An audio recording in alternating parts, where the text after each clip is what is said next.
नमस्कार। आज online class में हम बीएड प्रथम वर्ष प्रथम प्रश्न पत्र बाल्यावस्था एवं वृद्धि विकास के अंतर्गत में तीसरी जो यूनिट चल रही है किशोरावस्था के बारे में हम अध्ययन कर रहे हैं। इससे पूर्व वाले क्लास में हमने पढ़ा था किशोरावस्था से संबंधित सामयिक मुद्दे, जिसके अंतर्गत हमने 8 मुद्दों जो महत्वपूर्ण थे, चाहे वो पहचान संकट की अवधारणा हो, चाहे आदर्शवाद हो या नायक पूजा हो, चाहे लैंगिक मुद्दे हो, बाल श्रम हो या बाल अपराध हो, सहपाठी दबाव हो या प्रतियोगिता का दबाव हो, चाहे बदलती पारिवारिक संरचना हो, इन सब मुद्दों के बारे में हमने संक्षेप में अध्ययन किया है। लेकिन ये मुद्दे इतने बालकों को प्रभावित करते हैं, बालकों के सामने समस्या प्रस्तुत करते हैं, इन मुद्दों को विस्तार से जानने की हमारे लिए आवश्यकता होती है। इसलिए आज हम इन मुद्दों के बारे में विस्तार से चर्चा करेंगे। अब जो आज पहली समस्या है या पहला जो ज्वलंत मुद्दा है वह है पहचान संकट की अवधारणा, यानी कॉन्सेप्ट ऑफ आइडेंटिटी क्राइसिस।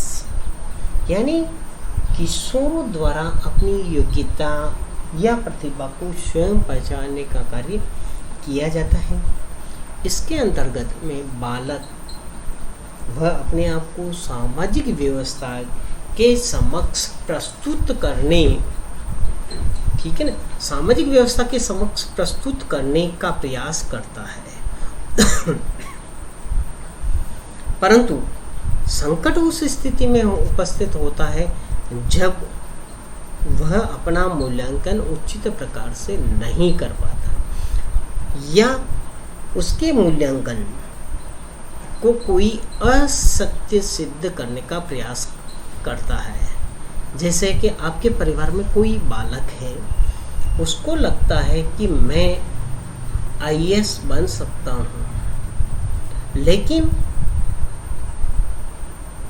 वह अपनी योग्यता को पहचान रहा है, लेकिन परिवार के सदस्य, चाहे पिताजी हो, माँ हो या दादा हो या चाचा जो भी है, वह उसको समझाते हैं कि आईएएस में बहुत मेहनत करनी पड़ती है और तू इतनी मेहनत नहीं कर पाएगा और तेरे सामने कई प्रकार की समस्याएं आएंगी, इसलिए तू वह उस क्षेत्र में न जाकर तू दूसरे क्षेत्र में जा। इस प्रकार की बात जब उसके सामने आती है तो उसके सामने पहचान संकट की समस्या उत्पन्न हो जाती है, यानी वह स्व के मूल्यांकन में उसकी समस्या आ जाती है। और ये कभी कभी सकारात्मक भी होती है और कभी कभी बालक उसको नकारात्मक भी ले सकता है। तो इस जब बालक उनके सकारात्मक पक्षों को मानता है और नकारात्मक पक्षों को भी पॉजिटिव रूप में लेता है कि जैसे कि मेरे से इतनी मेहनत नहीं होगी, तो वह अपनी गलती स्वीकार करे कि भाई मेरे कारण आप बताइए कि मैं इतनी मेहनत क्यों नहीं कर पाऊँगा, आप कारण तो बताइए जिसके कारण मैं इतनी मेहनत नहीं कर पाऊँगा, तो वो कारण बताइए। तो उन कारणों को जानकर वो बालक क्या करेगा, उसका सकारात्मक रूप निकालेगा, जिससे उसका जीवन और परिवार का जीवन क्या होगा, सुखमय होगा। और यदि उसको नेगेटिव ले लिया, पापा ने कह दिया कि मैं इस क्षेत्र में नहीं जा सकता हूँ, ना कुछ बात करता है और वो मन में लेकर कुंठा बना देता है और कुंठा और तो ये दिक्कत आती है। फिर बालक किसी से अपने मन की बात नहीं कह पाता है, संकोच करता है और कुंठाग्रस्त हो जाता है और धीरे धीरे वह अवसाद में चला जाता है, यानी तनाव की स्थिति में चला जाता है। और जब तनाव की स्थिति में जाता है तो वहाँ कोई सोच समझ का प्रभाव कम रहता है, बालक सोचने समझने की क्षमता कम हो जाती है। तो आज हम पहचान संकट के क्या कारण हैं उनके बारे में हम विस्तार से अध्ययन करेंगे। पहला क्या होता है, स्व मूल्यांकन का अभाव।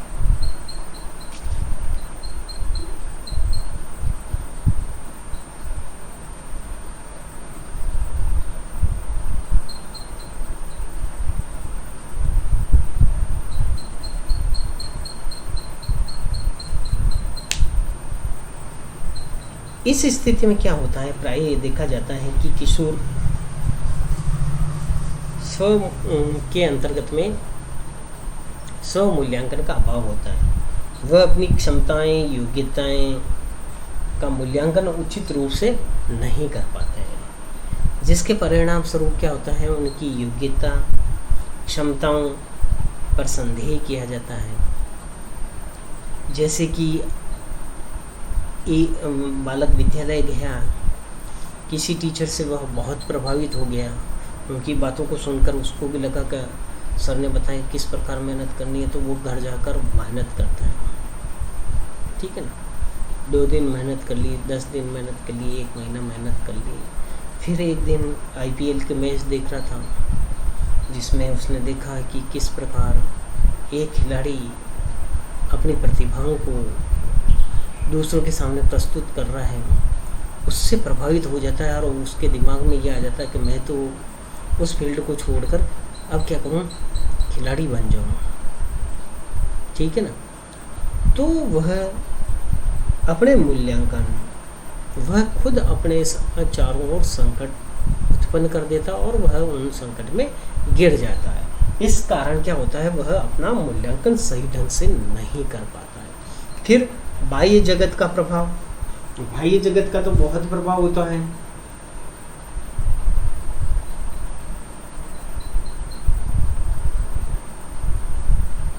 जैसे कि मैंने अभी उदाहरण दिया क्रिकेट का, क्रिकेट है और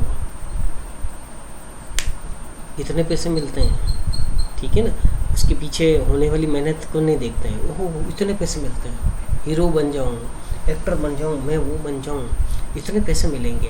अरे मैं पैसे मिलने के पहले आपको कितनी मेहनत करनी पड़ती है और आप में क्या योग्यता है, आप अपनी योग्यता के अनुसार उसको अपना उद्योगों को चुनिए या अपने प्रोफेशन को चुनिए, जिससे क्या वो आप अपना और अपनी योग्यता को समझकर अपना कार्य कर सकें। इसके अलावा साथी समूह का प्रभाव। अब आपके साथी समूह किस प्रकार के हैं, आपको मोटिवेट करते हैं या आपकी त्रुटि निकालते हैं, त्रुटि को बताते हैं, या आपकी बुरी प्रशंसा करते हैं यानी झूठी प्रशंसा करते हैं। तो इस का भी बहुत प्रभाव पड़ता है, साथी समूह का प्रभाव। फिर आता है नेक्स्ट, दिवा स्वप्न का प्रभाव। अब आप केवल सपनों में खोए रहते हैं और उसमें ही आप लीन रहते हैं और कार्य नहीं करते हैं, तो उसका प्रभाव ये होता है कि आप अपने कार्य के प्रति जागरूक नहीं हो पाते हैं। अब मुझे IAS बनना है और IAS बनने के लिए मुझे कम से कम 10 से 15 घंटे की प्रैक्टिस चाहिए, पढ़ाई चाहिए, स्टडी करनी है, लेकिन मैं 2 घंटे 5 घंटे पढ़ता हूँ और उस पढ़ाई से कुछ होने वाला नहीं। तो केवल सपना नहीं देखना है, सपना देखने के साथ में उस पर अमल में लाने के लिए उसको प्रयासरत होना पड़ेगा। इसके अलावा ही निर्देशन का अभाव। अब आपको जैसे कि आपको IAS बनना है तो आपको निर्देशन भी मिलेगा कि ये बुक पढ़ने, ठीक है ना। और इस स्थिति में जब निर्देशन का अभाव होता है तो आप कोई डिसीजन सही ढंग से नहीं ले पाते हैं। आप जैसे कि मन में कोई शंका है तो यदि सही ढंग से कोई परामर्श या निर्देशन देता है तो वह निर्देशन आपके लिए लाभदायक हो जाता है। फिर आता है परामर्श का अभाव।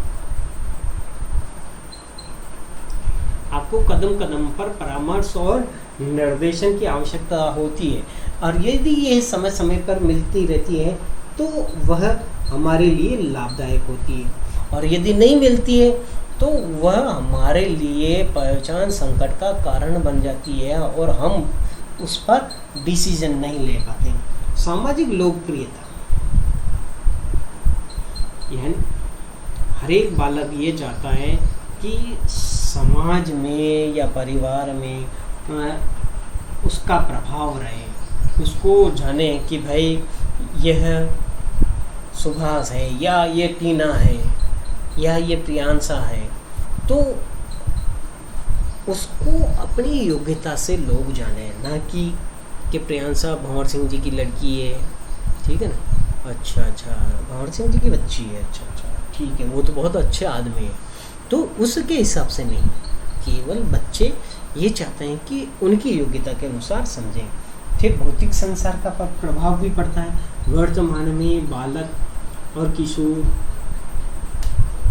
ये चाहते हैं कि कम कार्य कर अधिक लाभ प्राप्त करने वाले इस प्रकार के कार्य हो जाए, मिल जाए तो बहुत बढ़िया है, ठीक है ना। तो भौतिक संसार और भौतिक संसाधनों के का बहुत प्रभाव पड़ता है। फिर हमारी सामाजिक व्यवस्था किस प्रकार की है, हमारी सामाजिक व्यवस्था का भी प्रभाव उस पर पड़ता है। जैसे कि प्रतिभाशाली बच्चे होते हैं, उनको स्कॉलरशिप यदि ये समाज के द्वारा दी जाती है और समाज के मंच पे, सामाजिक मंच पर उनका सम्मान किया जाता है, तो उन बच्चों के अंदर बहुत ही अधिक समाज के प्रति भावना जागृत होती है कि भाई नहीं, हमारा समाज में बहुत अधिक प्रभाव है और उसका बहुत पॉजिटिव उसका सोच रहती है। फिर आता है आधुनिकता का प्रभाव। फिर आधुनिकता का प्रभाव वर्तमान की स्थिति ये है कि हम नई टेक्नोलॉजी का प्रयोग कर रहे हैं। वर्तमान में आज से 2 साल पहले, यहाँ कोरोना के काल के पहले हम ऑनलाइन को कम महत्व देते थे, लेकिन अब भी वर्तमान का समय ऐसा आ गया है कि आप ऑनलाइन क्लासों का महत्व बढ़ गया है। आप घर बैठे ही उत्कर्ष है, यहाँ आप बड़ी बड़ी जो इंस्टीट्यूट है वहाँ की क्लासें आप ज्वाइन कर सकते हैं। इसके अलावा आकर्षण का प्रभाव, आकर्षण का बहुत अधिक हमारे इस पहचान संकट पर प्रभाव पड़ता है। तो यह आकर्षण संकट हमारे आकर्षण का मतलब ये है कि दूसरे व्यक्तियों से हम प्रभावित हो जाते हैं और प्रभावित होने के बाद में इन प्रकार की समस्याओं का सामना करना पड़ता है। तो ये पहचान संकट के कारण थे। अब इसके अगले वीडियो में हम इनके समाधान के बारे में अध्ययन करेंगे। धन्यवाद।